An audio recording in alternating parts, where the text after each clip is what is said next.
Kondisi David hari ke-42 sudah mulai latihan jalan meski kadang masih demam. Kondisi David Ozora, korban penganiayaan dari Mario Dandisatrio, memasuki hari ke-42 sejak mendapatkan perawatan di rumah sakit dan kini sudah semakin membaik. Kabar itu disampaikan oleh Jonathan Latumahina, ayah David Ozora, melalui akun Twitternya @666 pada Minggu 2 April.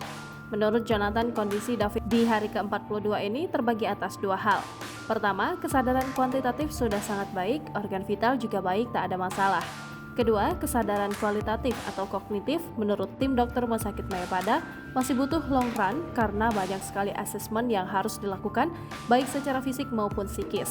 Sehingga rumah sakit membutuhkan waktu untuk terapi ini dengan protokol ketat dan home care observasi 6 bulan hingga 1 tahun.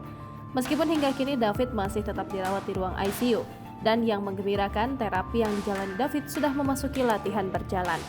Namun karena kondisi fisiknya masih rentan dan lemah sehingga mengakibatkan David seringkali mengalami demam seperti yang terjadi pada Jumat lalu 31 Maret, tiba-tiba David mengalami demam tinggi sampai 38,4 derajat Celcius. Jonathan juga menjelaskan, oleh karena kondisi David tersebut, maka pihak Rumah Sakit Mayapada Kuningan, Jakarta Selatan masih membutuhkan waktu untuk menjalani program terapi dengan protokol ketat dan home care observasi 6 bulan hingga 1 tahun.